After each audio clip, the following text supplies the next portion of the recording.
জ্বালানি তেল এলপি গ্যাসের পর এবার শুরু হলো বিদ্যুতের দাম বাড়ানোর আনুষ্ঠানিকতা। 2 দিনব্যাপী শুনানির প্রথম দিনে পাইকারি পর্যায়ে বিদ্যুতের দাম বাড়ানোর প্রস্তাব তুলে ধরে বিদ্যুৎ উন্নয়ন বোর্ড পিডিবি। সকালে রাজধানীর কৃষিবিদ ইনস্টিটিউশন মিলনায়তনে বিদ্যুতের দাম বাড়ানোর আবেদনের ওপর গণশুনানিতে প্রতিষ্ঠানটির চেয়ারম্যান বলেন, ডলার ও জ্বালানির দাম বাড়ায় দিন দিন বাড়ছে বিদ্যুতের উৎপাদন ব্যয়। Bashundhara public school and college 2026 শিক্ষাবর্ষে ভর্তি চলছে। ফলে প্রতি ইউনিট বিদ্যুতের লোকসান দিতে হবে 5 টাকা 91 পয়সা। দাম না বাড়ালে মারাত্মক ঝুঁকির মধ্যে পড়বে বিদ্যুৎ খাত। শুনানিতে রাজনৈতিক দল, বিভিন্ন ব্যবসায়ী প্রতিনিধিরা উপস্থিত রয়েছেন, যারা বিদ্যুতের দাম বাড়ানোর বিরোধিতা করে নিজেদের যুক্তি তুলে ধরেন।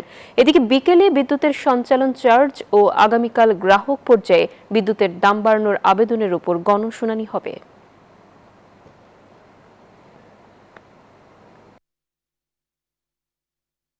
প্রভাব ফেলছে। এর ফলে প্রাথমিক জ্বালানি আমদানি ব্যয় বৃদ্ধি পাচ্ছে, যা বিদ্যুৎ ও জ্বালানি